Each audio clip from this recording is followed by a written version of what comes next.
How to turn off on-screen keyboard on mobile. Hello everyone, welcome to this channel. I'm Emily and I'm here to help you out today. So without any delay, let's get started. So first of all, launch the settings application on your device over here. Now scroll down and tap on additional settings over here.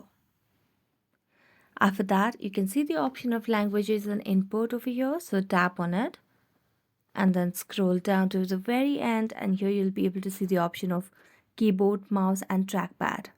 So tap on it, and on the very first option under the keyboard assistance category, you'll be able to see the option of use on-screen keyboard, which has been toggled on. So as a toggle on, it will keep it on screen while physical keyboard is active. So toggle off this option and you'll be able to turn off the on-screen keyboard on mobile. So thank you so much for watching this video. If you enjoyed watching it, don't forget to like, subscribe and hit the bell notification for more updates. That's it for today. See you next time.